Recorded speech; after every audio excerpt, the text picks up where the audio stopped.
Irritable Dad Syndrome was videotaped before a live studio audience.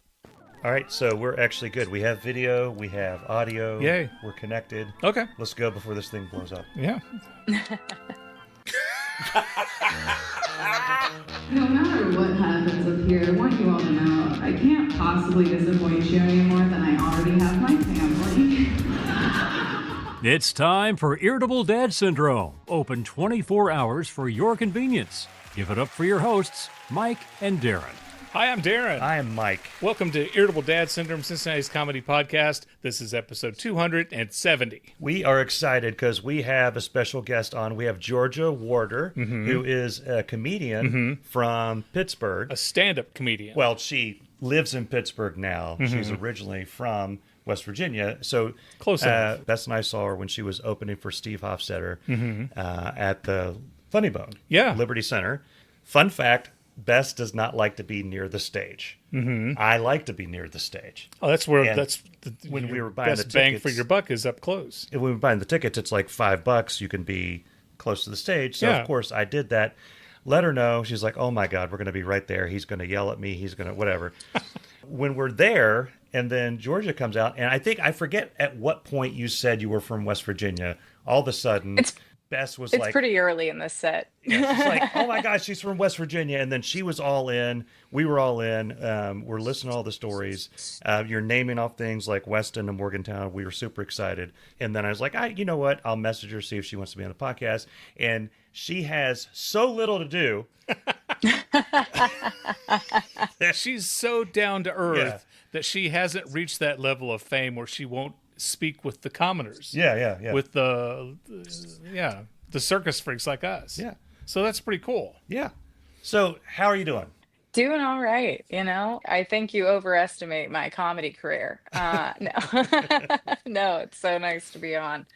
And it's always fun to see like a person that's from West Virginia in the show because I make jokes about like that they don't like that portion of the set where I'm kind of poking fun at my hometown, but people always love it. Like they immediately get it. Oh, nobody So- digs into West Virginia more than people from West Virginia. Whenever I meet someone from West Virginia, I'm immediately judgmental. Oh, yeah. I'm like, you're from either, whoever it is, you're from Charleston, Huntington. Dear God, please say you're not Morgantown. from Beckley. Or, you're in, what we call the demilitarized zone down there. in Grundy. Beckley. God, have you ever been to Grundy? Grundy is like the nastiest part of the United States of America. It looks exactly like it sounds. Grundy. Yeah, so my family No came offense to anybody from, who lives in Grundy. Welcome to the show. Hi. my family came from like Beckley, Welch, Colwood, that area, and then found their way to Proctorville, which is actually in Ohio. I claim West Virginia because no one's ever heard of Proctorville. And when we're talking being a hillbilly, being redneck as you can be, there's no one in West Virginia more hillbilly and redneck than the people in Proctorville. So we're like a suburb of Huntington. Yeah. And I mean, it's bad. We've got our own Tudors over there. I know Tudors is all throughout West Virginia. Tudor's Biscuit World. So my first question, what's your Tudors order? Oh, I get the what is it? There's a BLT one, but in college it used to be the minor, and I can't remember which one that had. But this is West Virginia, so it Oh, yeah. meant like mining, not young. Right. But Yeah. So when you're saying I'm going to go get a minor, it's like something with- completely Right. different. yeah. With an E, not an Yeah. O. I've only been to Tudor's one time, and my wife and kids, we all got like the biggest breakfast you could get. And I had biscuits with country ham, and I had the fried potatoes and the fried eggs, and then you'd sop your country ham. Do you sop stuff in West Virginia, Georgia? I think so. I think I think we pretty much eat it all. Yeah.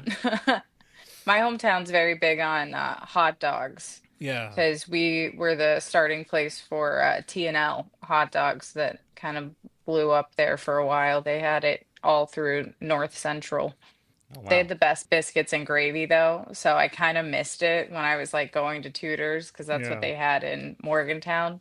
Was it last year, Mike, or was it 2 years ago where I was bitching about driving through West Virginia and I had to, the way we went down was different than the way we went back up, and I had to stop at all the toll roads. and I think it was $1.75 a stop. And I said that like the 3 stops, it cost me $20, right? Because that's the joke. Bad math is the joke. And then I got "You're a grumpy old bastard," and then someone's like, "Learn how to do math," and then someone else was complaining about, someone took offense that I was talking bad about West Virginia, but that was fun. But no, I was raised in a little town in Virginia called Belfast, Virginia, which is extremely small. I mean, you have to drive 15 miles either direction to get to a grocery store. So yeah, Mike and I both have our hillbilly back road roots. So you've described your act as gay for straight people. Nice. That goes well on a bumper Which sticker. I love. So, and then you also said that trauma is the best way to build a comedian. The more trauma you have, the funnier you're going to be. I'm thinking about that. I'm thinking of all the funny people I know. This dude's pretty funny. I agree with that. He's that. been through some trauma. I have. I could tell some stories. I mean, this is our clean, funny podcast. We've talked about what we're going to do eventually, the other podcast, where we just tear into it. Oh, yeah. So you were in Weston, and then you went to Denver, and you started comedy there, correct? Yeah, so I went from Weston, did school at WVU, and then from there I moved to Denver. It was like 2 weeks before I moved that I figured out I was moving across the country, kind of on a whim, because I was a little impulsive then. And then I started doing some open mics out there. I got a corporate job, and then as the mics were ramping up for me, the pandemic hit. So like the first, I'd say like semi-successful open mic set I had was the Wednesday before the Friday when everything shut down Do you in think March of 2020. Do you think your act caused the pandemic? Do you think that was part of it? You know, I could have been, Yeah. could have been. Yeah. Way you to know? go. Way to go. I shouldn't have done that open mic in Wuhan, you know? But so had you been wanting to do that before, or were you bored? You decided to do it, or what happened? I always kind of knew that I wanted to get into comedy. Like I always tell the story. When I was a kid, my parents loved stand up and funny movies, all that kind of thing. Like I grew up with like Caddyshack and Fast Times at Ridgemont High and all of those movies because my dad loved them. And they also loved SNL. Like I was obsessed with SNL as a kid. And I told my mom that I wanted to do comedy. And she told me that one of my parents had to die first because I just had to have some kind of real trauma.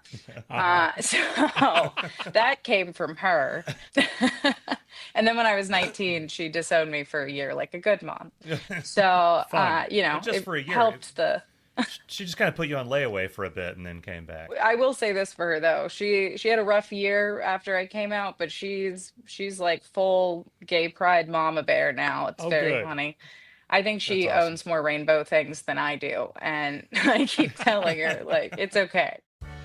Beautiful landscapes, magnificent rivers and streams, exotic and awe-inspiring skies that fill your heart with joy.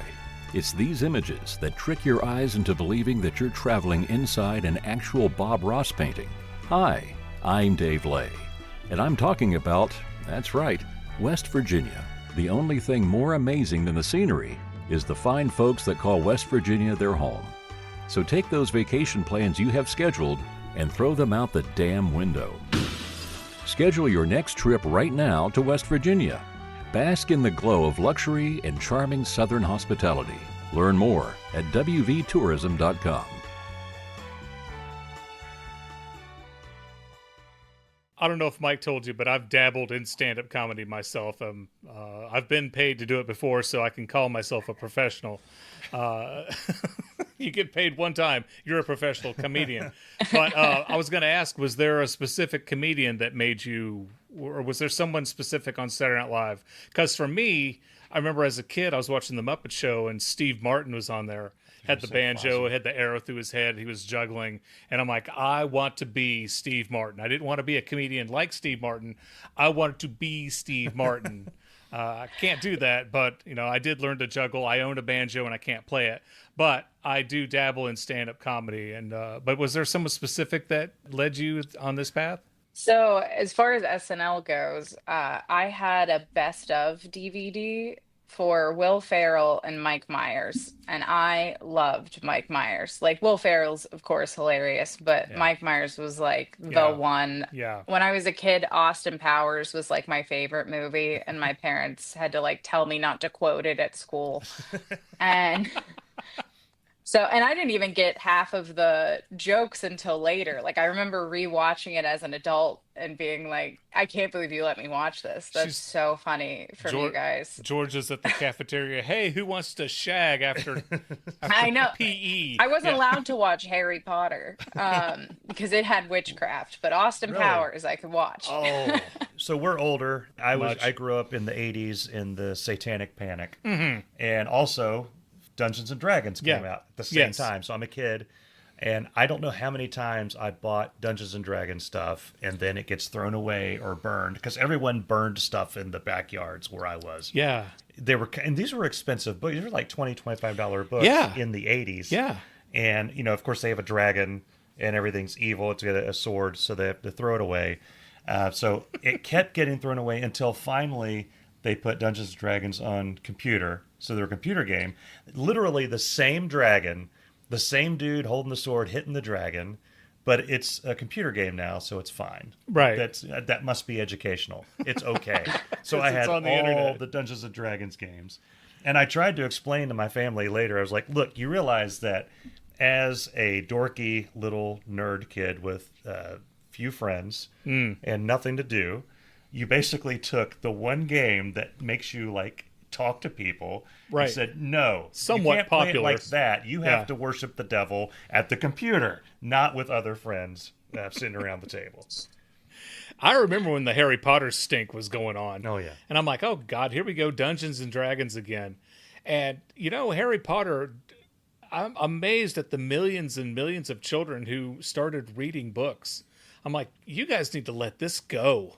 Okay? Yeah. Harry Potter has all these kids with their faces in books, and it couldn't have been more great, in my opinion. Even Stephen King reached out to Rowling, congratulating her on her success and everything that has happened because of that.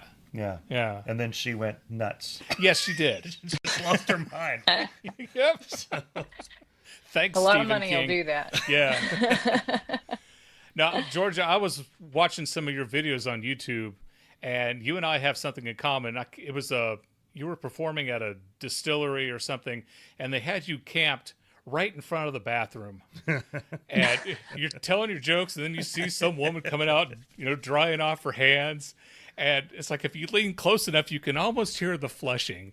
And I did a gig one time, and it was at a pool, not a pool house, not like a country club that had a pool. It was at a pool. And they parked us right in front of the bathrooms, the men's on the left and the women's on the right.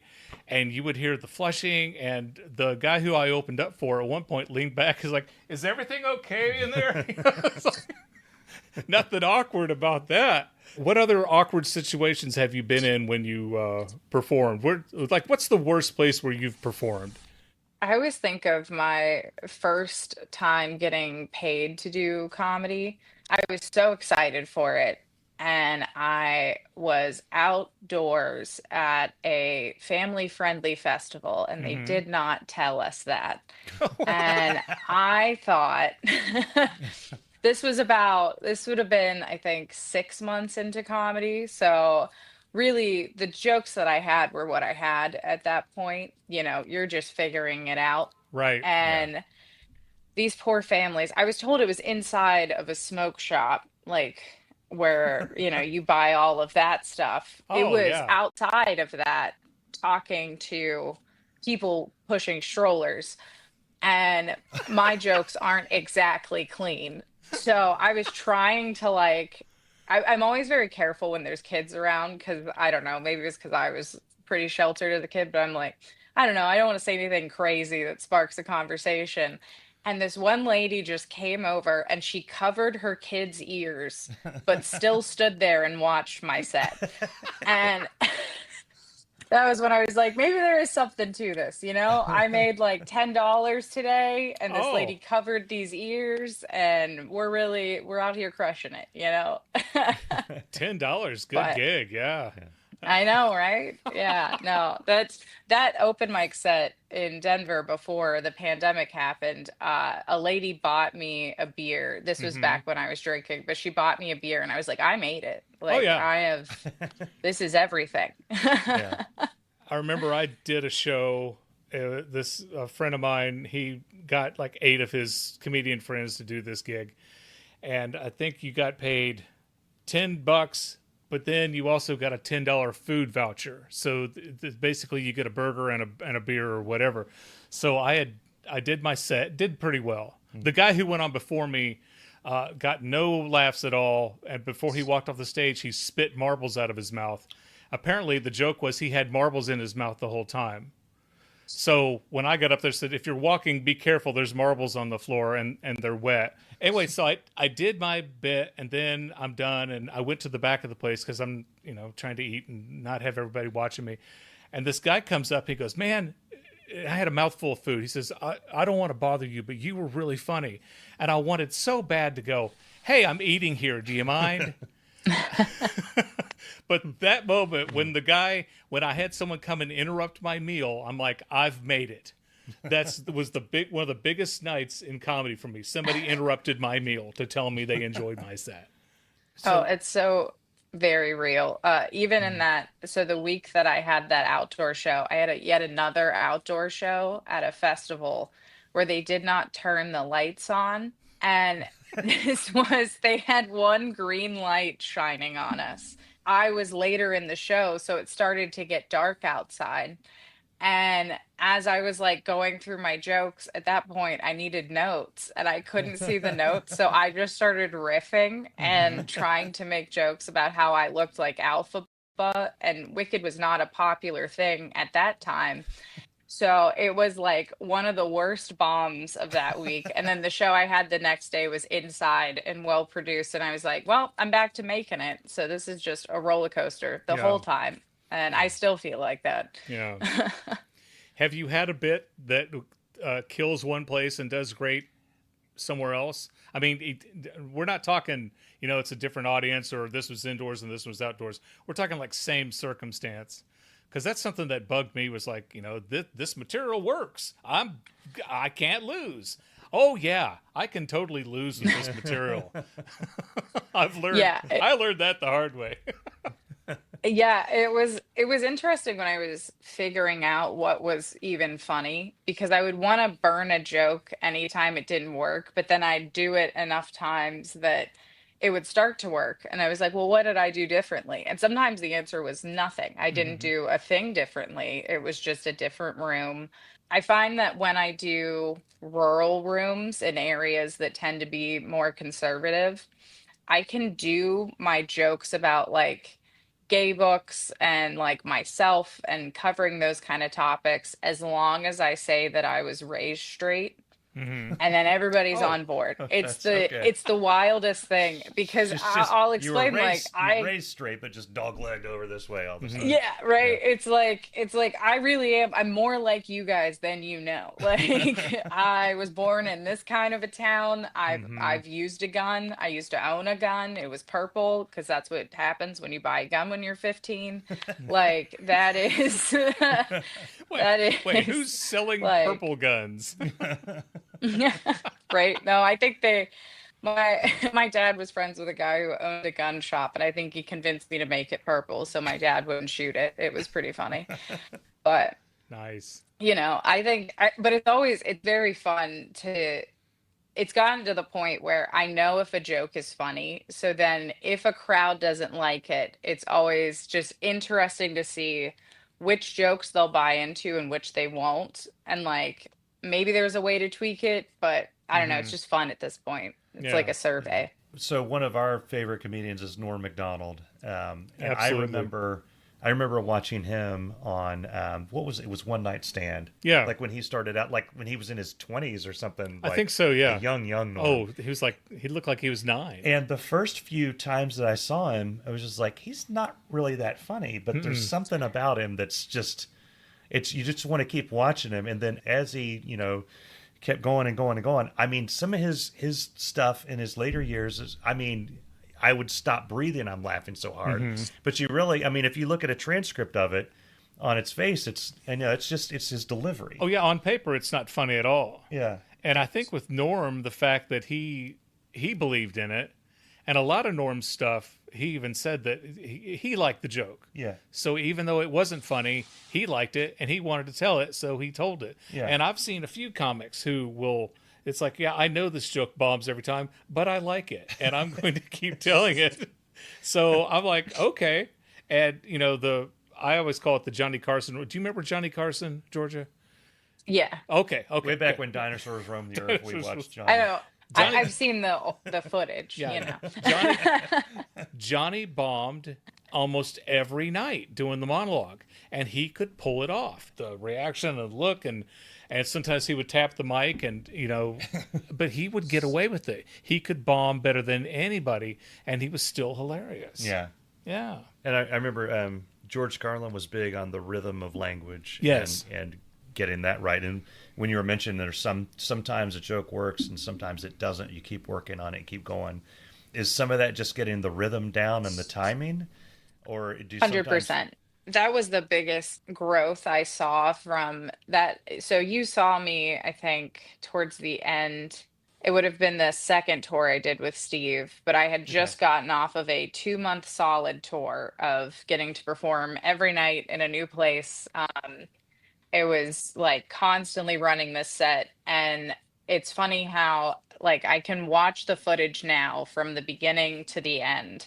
And the improvement was that I actually ended up cutting out a joke most nights by the end, because the timing of it is what fixed some of those jokes and got the laughs where I knew it was funny, but I didn't know why they weren't laughing. And so I got to like figure that out on the road and like suss that out to where they became more consistent just on delivery alone.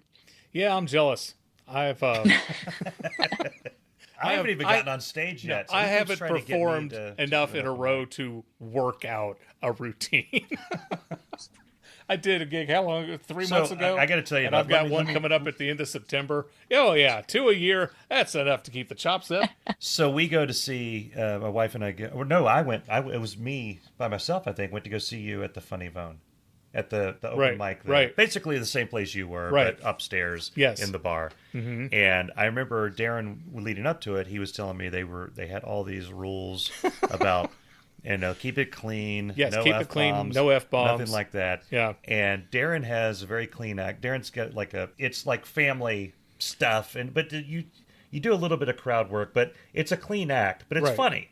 Well, thank you. Well, it wasn't that night. So the dude right before him just gets up and he just stands there for a second. He's like, It was his act to just keep saying as many times as different ways as he could. Yeah. And people, I mean, everyone's in a bar. It's an open mic. Mm-hmm. Most of them are hammered already.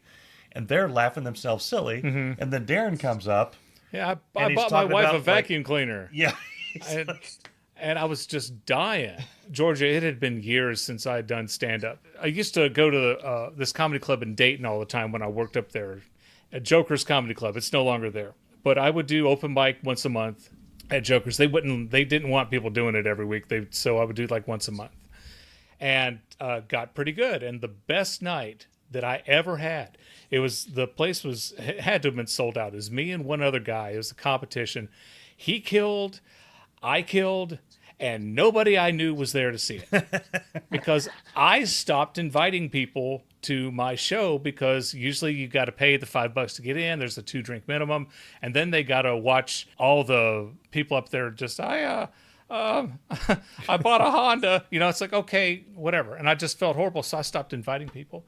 Anyway, nobody saw me when I was at my absolute best that night. So I said, I'm going to do this again. And I dug deep, and I found all this material that had worked previously. This killed before, this killed before, this killed before. None of it worked that night. None of it. And since I hadn't been on stage in forever, like you had done, you just started riffing. I don't know how to riff at this time. I didn't know what to do, and so I just burned through my material. My 5-minute set, I think I did 3.5 minutes. We've And all been there. and afterwards, my buddy Arnold, he's like, "Yeah, you were going way too fast." I'm like, Thank you for letting me know that, Arnold. And also, thank you for laughing." It's like the friends that I invited just stared at me. I'm like, guys, you're supposed to laugh anyway. That's why I invited you. It was traumatic. Why I did it again, I don't know. I totally understand that because I used to, my friends were kind of spread out. So I would send them video of me doing awful open mics, thinking that I had really done something. And it's so funny now because I like will tell them like, "Oh, I get to do this really great show. It's in your area. It's at a comedy club or a theater, and Yeah. like this is the time to go see me."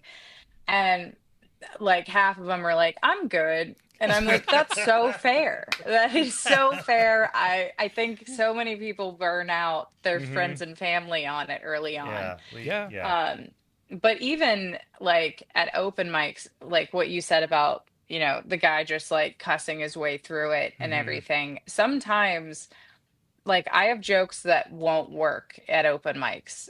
So at that point, I usually adjust. And as I've gotten better at riffing, I will just start riffing on the darkest thing available. And typically, if it's a room full of mostly comics, they will start laughing, even if it's a joke that I would never do in front of an audience of well-adjusted people that come to a comedy club. But it's interesting how open mic culture, like it's a good place to test out things, to try it. But if you're like the demographic that you're used to speaking to isn't there, you can feel like your material has nothing. I remember early on having to explain elements of gay culture to people who were just getting drunk at a bar. Like they might not have met a gay person before, and I'm like making this deep cut thing, and I realized like by breaking those pieces down it actually made the set funnier,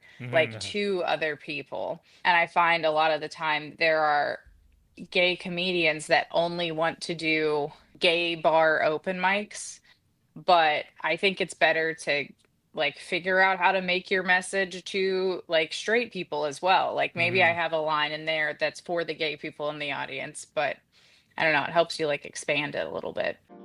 This portion of our show is brought to you by Auto Honk, the new feature for your car that's taking the world by storm. Hi, I'm Dave Lay, and there's nothing I hate worse while driving than having to stop what I'm doing and honk at somebody who doesn't know how to drive.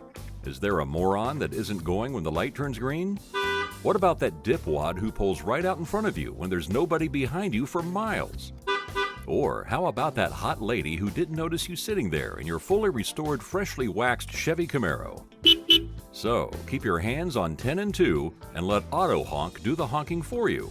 Download the app today at autohonk.com. What did you do before you pursued stand-up comedy? Did you have you said you had a corporate job. What was your corporate Corporate's job? a big, like, there's a whole lot of things in corporate. So I worked in marketing. That's what my degree's in. I actually originally was going to get a degree in music education because I'm from West Virginia, and I was like, teaching's a solid job that you can have. Oh, And yeah. then I got through the hard parts of music school and realized I didn't want to work with kids. I sat there with like 15, 20-year-olds, and I could not get them to stop fiddling with their recorders. And I was like, this isn't going to work. Right. Like this is just not for me. Yeah. At that point, I knew I wanted to do stand up. Like that was going to be the goal. So I got a marketing degree and thought it would be useful. And then I worked in, I've worked in apartment management, I've worked in logistics, I've worked for ad agencies. I had a boss that I called, and this was actually about a year, it would have been a little over a year ago. I was between jobs, and I told her, like, hey, could I get a reference? Like, I did really well at the company. And she flat out told me, she was like, I will give you the reference, but I don't think this is what you want to do. I don't think that you enjoy it. You're good at it, but you don't enjoy it. So why don't you try to lean into comedy for a while? And then this year she got to see me at a club in the town that she lives in. So that was really Oh, cool. wow. That's Yeah. awesome. Nice. Honest, good advice. So what you're doing now is you're just doing like the straight comedy and then like dog walking like on the side? Well, it's Yeah. straight comedy for gay people. Straight comedy for gay Or, people. no, Exactly. gay For comedy straight for straight people. But Right? so I guess what I'm Sure, asking, like yeah. you're detached from having to do, like, you don't have to do the corporate thing. You don't have one of them 9 to 5s. No, it's funny because I quit my day job way too early. Like I spent a period of time where I was dog walking does not pay a lot. And I thought it would. Yeah. Depends Yeah, on the number of dogs. So, Do some dogs pay more than do other you, dogs? Like do you charge by Chihuahuas? the hour or by the dog? Yeah. it's a little of both, but Uh-huh. it's still never enough. And so there was a time period where, like, I had a lot of roommates, and I was like, I don't know. That was when I ended up calling that boss, because I was like, I don't know how to pay for everything. And she was like, I think you'll figure it out. Somehow we made it through that. I don't even know how that happened, but yeah. So now, actually, the majority of my money now comes from comedy, which is like a really cool flip to see this year. Last year was definitely the most money I've made with comedy, but I was still making more dog walking in the long run. Mhm. But this year, the majority of it comes from that, and I just like the dogs, and I won't exercise unless I'm being paid to exercise. So it's great for me. Well, that's awesome. Congratulations. Have you thought about just getting a regular job and seeing how long you could last there, just like telling as many jokes, messing around, making HR's life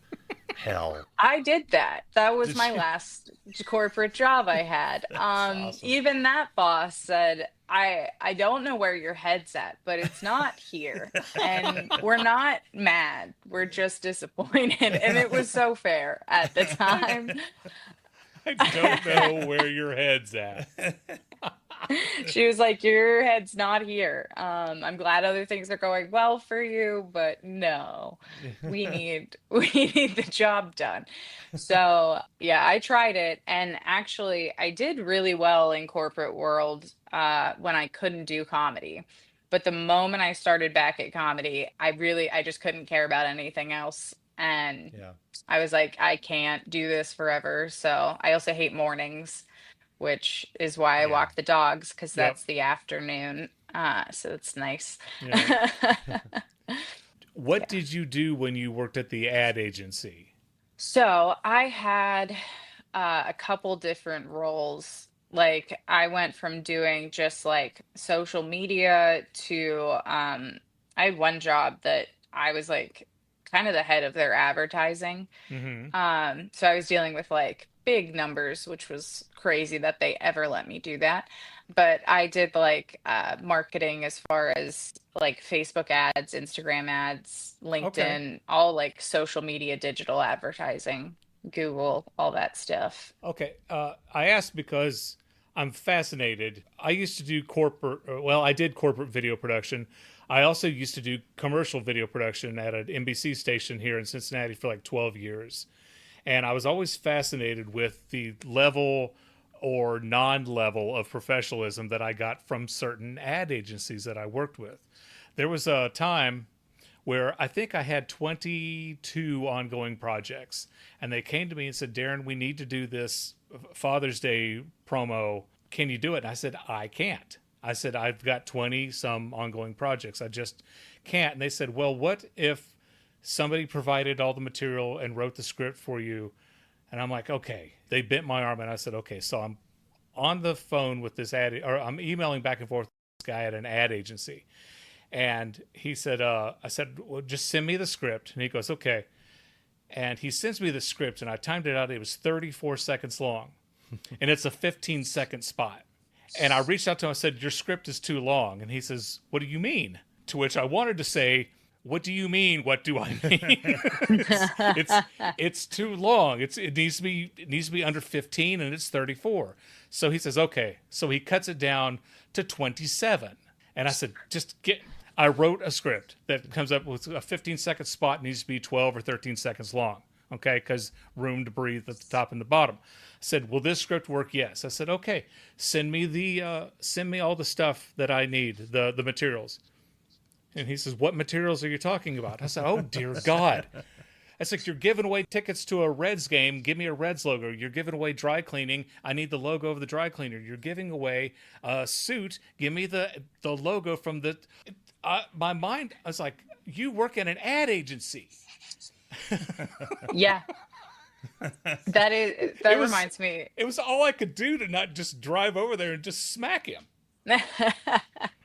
That's so real. The first job I worked at, so I was doing social media and some like branding, advertising things for, it was like 30 different properties in the Denver area. And the idea was that I was supposed to be able to teach the property managers how to do some of it. Like, and I would do like the harder back end stuff for them. But half of my job was like, where is your logo? Like, you have to have a logo somewhere. Yeah. Like, I can make all this stuff for you. But yeah, it's the craziest thing where people just think that marketing just like appears. Right. But And I asked this guy for a logo, and he says, how do you need me to send it? I said, send it to me in a PNG file. He didn't know what a PNG file was. Oh, for the love of God, it has a key channel. You don't know what an alpha channel is? Oh, that's all I could do. But there's other ad agencies that are the bomb. They know exactly what they're doing. But, yeah, no, this is- sometimes you do get the ones that they're just kind of figuring it out. This portion of our show is brought to you by the Extra Salt Shaker. Hi, I'm Dave Lay, and my wife and I love having company over for dinner. But there's always that one guest who's always asking for the salt. And that's why there's the new Extra Salt Shaker. When you have the Extra Salt Shaker, you can eat your meal and have fun conversation without worrying if the other guests have enough flavor on their food. Also, people will think you're loaded. On the way home, they'll say, "Did you notice that they had an Extra Salt Shaker?" The Extra Salt Shaker, available where salt shakers are sold. Now, back to the show.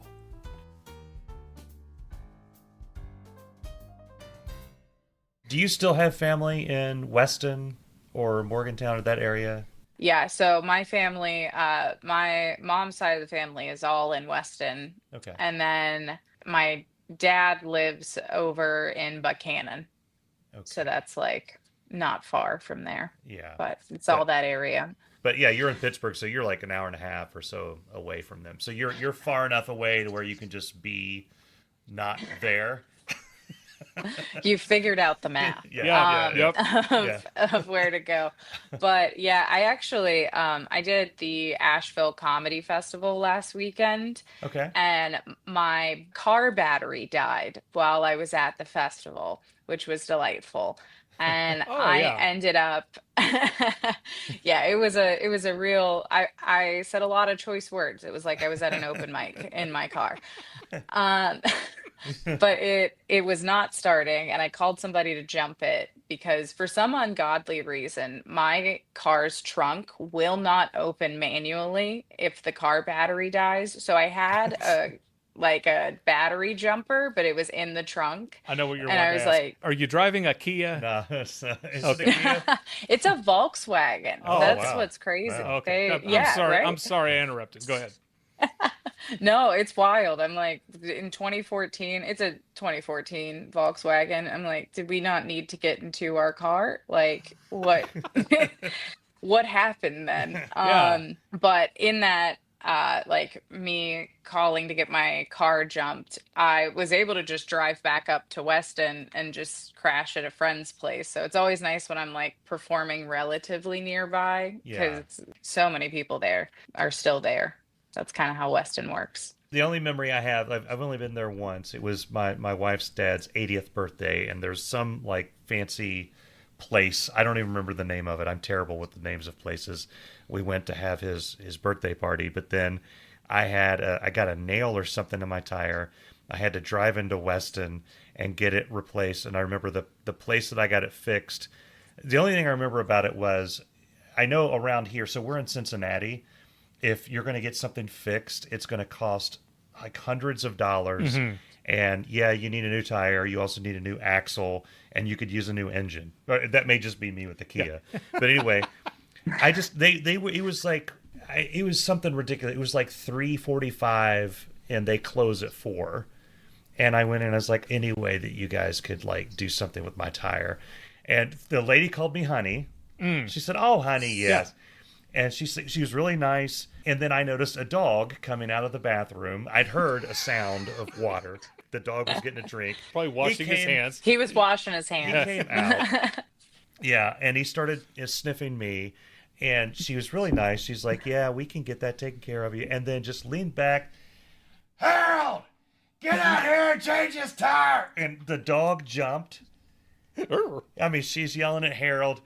Harold comes in, and he's like, "We're about to close." And she's like, "Get in, change this boy's tire." Boy, at the time I was almost 50. She called me a boy. I think I was older than her. Probably. But anyway, and then I just sat with the dog in the waiting room, and he sniffed every part of my leg. And I tried. His nose was wet. I was trying to tell myself, dogs' noses are wet. This isn't because he just had his head in the toilet. It's just his natural dog wetness. And then they came out and had fixed my car, and they charged me. It was like $15. It wasn't even. It was nothing. And they apologized. She apologized for how she had to yell, because Harold should just come in. She shouldn't have to yell at him. But you know how they raise kids these days. Oh my God! And she started going on about that. I was like, yeah, okay. Thank you. And I left, and for a moment there, it felt a little bit, just a little bit, like Proctorville, like home, like the Huntington area. Well, no, you're right about the small town because, like I said, Georgia was raised in a very small town, Belfast, Virginia, and my dad passed away, and so I was down there in Belfast and cleaning out his house, and I'm driving his truck, okay, and this part of town, you had to haul your garbage off yourself. So I've got Dad's truck loaded up, and I'm hauling garbage down to the dump, and the guy working the dump is giving me the skunk eye like you've never seen before, ever. I am sus. That's what the kids say. I'm sus. I'm very suspicious. Yes, sus, yeah. Okay, and he is looking like he sees that I'm going to bring him some trouble. And I thought, this guy's probably going to call the cops. He is not looking at me right. "What are you boys doing today? What's going on?" And I said, "Well, it's not been a fun day. My father passed away, and I'm got his truck here, and I'm hauling off stuff from his house." And he goes, "Oh, are you Marvin's boy?" I said, "Yes, I'm Marvin's boy." 48 years old. Yeah. Yes, I'm Marvin's boy. boy. That doesn't go away. They call you honey. You get sweet tea. Boy. Yeah, and everybody knows when I was coming up in school, people didn't just know me by my like aunt and my mom that were teachers. They knew me by my grandmother. Yeah, it's like full lineages of people. Yes. They were like, "Oh, you're Miss Haichu's like grandchild." Like, oh my goodness, like. Yeah. I mean, there's something good about that. I don't know. I mean, there's something to be said for that. But also, everybody had their nose in everybody's business, which once I moved away from that small town living, I didn't miss that at all. I always say my hometown was Facebook before Facebook existed. Like everyone knows everyone's thing, and all you have to do is call one person. You can get the whole lineage of how these people are related, or if they've ever dated anybody. And even my friends from high school, they were always great at that. So if like somebody has a mugshot come out or something, I'm like, "Do I know this person?" Because I vaguely recognize their face. And they'll be like, "Yeah, that's so-and-so's kid," and all like, that's, and I'd love to say that there's more positive news coming out, but there's not. There's not. No. This portion of our show is brought to you by Whoppers All-Beef Footlong Hot Dogs. Hi, I'm Dave Lay. Having a party? Well, nothing livens up a get-together like some ice-cold beer, funky tunes, and a couple of packs of Whoppers All-Beef Footlong Hot Dogs. Whoppers are packed full of flavor and have no fillers or preservatives. There's no doubt about it, Whoppers will turn your hot dog party into a big old hot dog party. And remember, get a ruler and measure it yourself. If your hot dog isn't a foot long, you'll get your money back. Guaranteed. back to you fellas in the studio.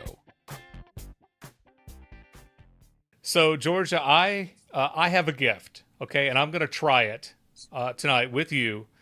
I heard that you were in marching band. Yes. My gift is 9 out of 10 times I can tell you what musical instrument you played in marching band. But All right. and I'm not going to go into trance, but I'm going to say that when you were in band, you played the clarinet. Nope. Oh, trumpet, Trombone. flute, See, tuba. I actually know that. Because I'm the stalker that listened to other podcasts. Oh, did Yeah, she played the trombone. Yeah, I did switch to tuba at one point. We were a small band. Okay, I'm part right. Okay. Well, I was just gonna say we were in such a small band that our tuba player, he wrecked his four-wheeler and broke both of his wrists before like a very Ow. important band competition. So we Ow. could not march with the tuba. And Huh. so we didn't have one. So I learned the tuba in like 3 days to be able to do this band competition. And it was the most small town thing ever. Did you learn Yeah, the so I've- song that goes bum bum da da da bum bum bum bum bum bum bum? Did you Yeah, I learn used to that? follow people around and do that. They probably didn't love it. I also, the Veggie Tales theme song was my Yeah. favorite. Oh yeah. Yeah. No, it's fun to follow around little tubby guys and then play that with the yes. tuba. No, I was at a party one time, and I told somebody that, and this woman who worked with my wife, I predicted that she played clarinet, and I was right. And then another woman there played flute. I was right with that. And then a guy was there, and of course he played trumpet. Duh. People's minds were blown. So this guy comes from across the room. And he pulls up his phone. He goes, "These are my kids. What do they play?" And I'm like, and I swear to God, I just guessed. So they're like, marimba, flute. Oh my God! But I failed tonight. I'm very disappointed. So, were you in the band at WVU, or was that like the smaller? Okay. Yeah, So, are you I required? was- Are you required to go back yearly and do the parade with them? Like, once you're in the band at WVU, like you're in there for that. That's like a big deal, right? Yeah, yeah. I'm trying to think if I don't think we had to try out after that first year. And even they're so focused on, or at least at the time, I know like the directors have changed and everything, but they were so focused on a big band sound that like some people didn't make it in if they didn't know the instrument, but it wasn't hard.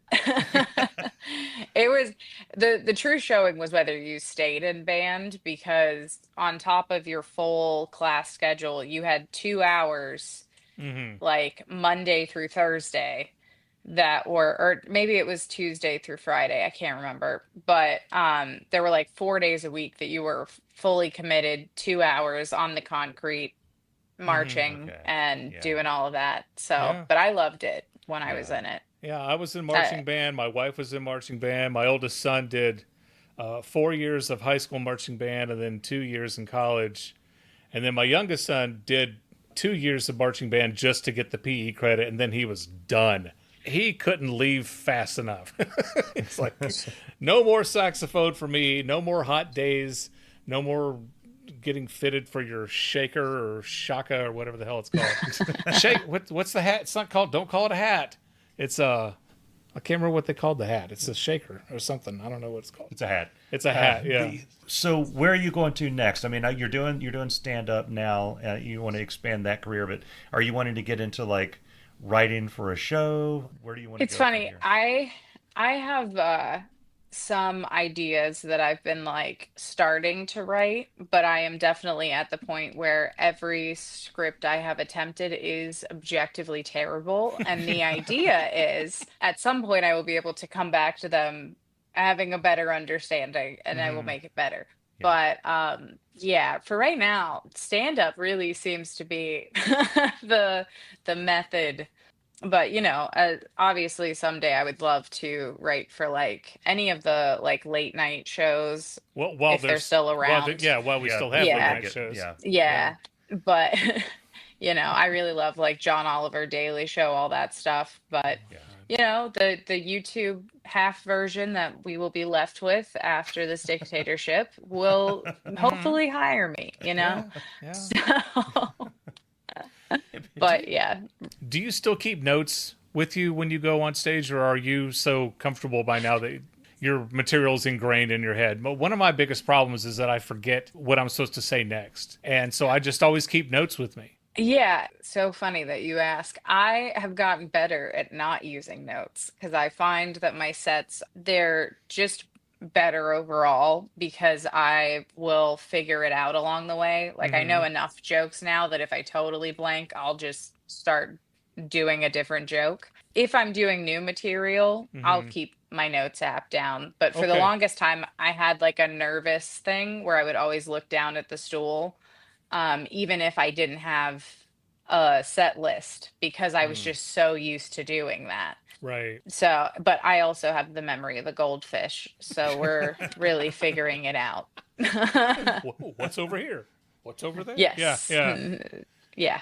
yeah. Yeah. I Maybe. am the epitome of ADHD. Have you ever changed, like, so you have your set in your mind what you're going to do?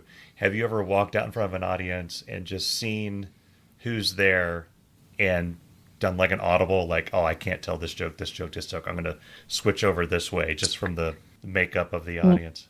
100%. I have had, there was a time where I either couldn't or wouldn't do that. And I Uh, remember bombing so incredibly hard on this show. And it was the week before I actually got started getting booked at clubs. It was very funny. It was like my lowest and my highest. Those are always paired mhm. together somehow in my Hmm. comedy world.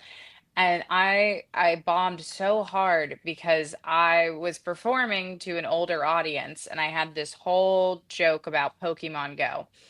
And these poor people had no idea what that was. I mean, half of them were like being pushed in by like they had like wheelchairs because it was like performing at a nursing home that just happened to be at a bar. It was wild and they could not get it. And I just didn't want to adjust to it. I was like, this is my set and you guys are going to like it. Right. And that doesn't work. So, in a way, I will. But there are times where I'll still stick to certain jokes to see how they respond to Yeah, those. And then yeah. if it totally bombs, I can take it another direction. But Hmm. sometimes I'm surprised by audiences. I did a show in Charlotte last week where there was this one guy and he just had the full look of somebody who was not going to like me, who was not going to like the gay books joke. They were not going to hear it. Hmm. And it was so funny because he was laughing harder than anybody else. Hmm. And I even called it out in that moment because I was like, he like cheered at another point in the set. And I was like, I didn't make eye contact with you earlier. So thank you for breaking my expectations because I was so sure you were going to walk out of here. Yeah. I don't shy away from it as much as I used to because I think part of it is like confidence in like the material that you're putting out. And I have tested the jokes that I have enough to be able to put the extra whatever it needs behind it. So I don't know. I try not to switch it up, but sometimes I'm like, absolutely not. We cannot make this reference Yeah. here.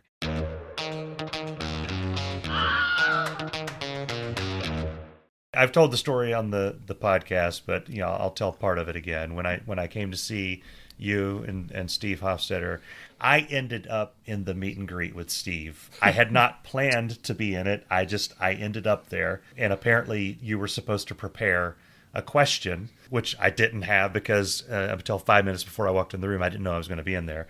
But I had started following him like 10, I don't know how many years ago, because of the heckling, videos. And then I just started naturally. I only saw him on the YouTube. It never even dawned on me that we live right next to a comedy club and he may come around every once in a while. And then when it did dawn on me, it was the show that we went to. Like I said, I ended up going back there and meeting with him. I had no question. There were 5 or 6 of us back there. I know that Steve is political, but I just hadn't come to him that way from the political Hmm. side of things. I just came with the humor and then the politics came with it.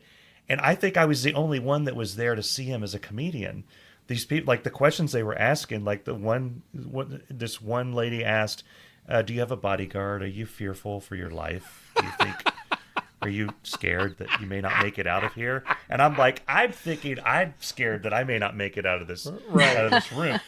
And I was telling Darin, It was like every question was like that. And I was telling Darin that, we're huge Breaking Bad fans. I don't know if you've seen the whole break. Okay. So there's an episode where it's after the plane crash. They're in the high school. All the kids are given their stories about what it means to them for the plane crash. And Walt is up there. And as the kids are talking about this thing, he goes, "Oh, Jesus Christ." That happened in the room with Steve. I was like 3 feet away from him. I doubt he heard it. He was professional. He was listening to them, but I couldn't help. I was like, "You got to be kidding me." Yeah. It's like, I'm thinking, and it comes around, and then you get up later, and you're doing your set, and the people that were in that room did not seem like your target audience. They did not seem like they were there for Georgia. Bess, my wife, was behind me. You said something, and we both laughed, and my wife hit me in the back, and I turned around to, just kind of laugh with her, and I saw that whole group of people that had been back there, and they looked confused. The guy, he was a tall, older guy. He just mouth agape, just like, and people are laughing like left and right, and he looked like he needed someone to explain it to him. So I was wondering, at that point, are you like, I'm just going to keep going because I have like 80 to 90% of the people here, and Fred here is just going to have to figure it out along the way? If I had noticed Fred, I don't remember if I did this joke, but I have a joke about blowing a tire and like stopping at the side of the highway. And that joke is built specifically for the open mouth middle-aged man that is typically confused by the rest of the set. And it is the moment that I will break him. If he is arms crossed, I don't like gay, I will break him with that joke, and I will watch only him when I tell that joke. It is so much fun for me. Some people are going to be for me, some people aren't. I find that Steve's crowd, though, typically is very, like, they're excited to hear, like, a gay voice, because they're asking questions like, does he have a bodyguard? So they're like, oh my gosh, like, when we were touring across the West Coast, people were asking about, because we were going to Canada for part of the tour, and everybody was asking, like, are you scared to cross the border? Like, all of these things. And I was like, I don't know, man. Like, this will probably be fine. They were worried about getting back in. And I was like, well, I'm definitely not going to wear, like, I heart butches when I cross the border. I don't think they're going to love that. I did have a border crossing guard that he saw my passport, and he came around to the side of the van and was like, I just need to see you. And he was like, oh, you do look different from your picture. And I was like, yeah, I had like a shaved head, and I was like much bigger than I am now. It was so funny. He didn't like question that it was me, but he was like, oh, Steve wasn't kidding when he said you look very different in the picture. I was like, yeah, it's an old picture. I don't know what to tell you, bud. But yeah, if 90% of the audience is having fun, I usually am not super worried about the 10% that isn't sure. And with my set, especially with Steve's crowd, if they're upset by it, I think that it has more to do with it being dirty than it being gay, which I'm okay with that. Like, if somebody's clutch pearls, they're like, this isn't things that we talk about. Yeah. Like, whatever, that's fine. You won't come buy tickets to my show at some point. That's okay. The ones that like bother me are the ones that I can tell it's because I'm gay. And so then at that point, sometimes the set just turns into me just seeing if I can break them. Like, I will sprinkle in things just to see. But honestly, my set's not that dirty. It's like, I call it adorably dirty. It's like never crossing that line. Like, there's nothing graphic, there's nothing crazy. It's just adorably dirty. Yeah. Do you do Q&As after all your shows? Not if I only do them on Steve's shows. Okay. Currently. Yeah. Okay. Because those look fun. They are. And if I get to the point where I'm consistently like headlining, because right now I pretty much hosting and featuring is the most that I'll do. Like, I'll headline smaller shows. I headlined a show recently, actually a couple of them. Until I have my own fan base, I think it's probably not beneficial for me to open it up to the general population to ask me questions. Yeah. What other comedians have you opened and worked with? Let's see. If you know Rosebud Baker, I was able to host and feature for her. She's like a writer for SNL. She is a very Okay. funny Hmm. couple. She just got a Netflix special. Um, Most of them are ones that have toured through the club, like in Pittsburgh. So like Joe Dombrowski, I got to host for his. Stephen Ho, TJ Miller was one. Okay.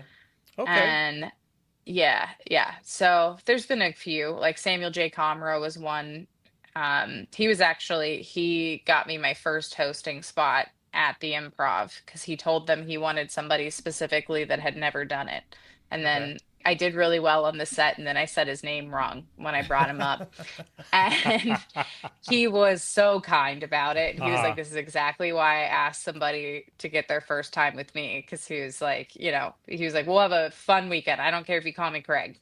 Just Nice. you're funny, and we're gonna be fine." Well, good. But it was funny. It's Yeah. important to be supportive and to encourage and to raise people up on their strengths and not break them down on their weaknesses. I believe that wholeheartedly. Oh, yeah. So. That's what I think Steve's great at, honestly. Like out Mhm. of the people that tour with him and like all the things he's done for me and my roommate and all this, he loves helping new comics develop, Yeah. and gives them a chance, which is great. Well, Georgia, if people listening wanted to know where you were performing next, what would they do? How would they find your information on the internet? So you can follow me on Instagram. It's just at Georgia Warder. Or you can find all of my social medias on georgiawatercomedy.com. And I typically will post my shows there and pin them to the top of my profile on Instagram. But I'm getting better about sharing it on the other platforms. So, Oh, good. I had a lot of fun. This is I did good. too. Thank Yeah. you. Yeah. Yeah, I didn't, I just emailed you, said, hey, do you want to be on this? You're like, yeah, yeah. I was like, I don't know if she's actually going to show up or Right. not, but here you are. Thank you. It's awesome. And to be completely Yeah, no- honest, of the 14 or 15 guests we've had on this podcast, I have booked them. And so Mike's like, hey, I've booked a guest. I got one. And I Yeah. said, oh boy, here we go. We'll see how great this goes. And you're fantastic. You're just a ray of Well, thank sunshine. you. And again, I enjoyed watching all your videos. And the next time you come through, I want to come and see your show. All right. Yeah. Awesome. Yeah, thank you. Oh, thank you for being with us. And we want to tell everybody out there, you can go to irritabledadsyndrome.com. And if you want to be a supporter of this podcast, you can go to Patreon and do that. You can go to we're everywhere. We're on Instagram and YouTube and Facebook Reels. And if you like and share our videos, then it helps get the word out, and you could help us do that. And so, but most importantly, we want to see you next week on Irritable Dad Syndrome.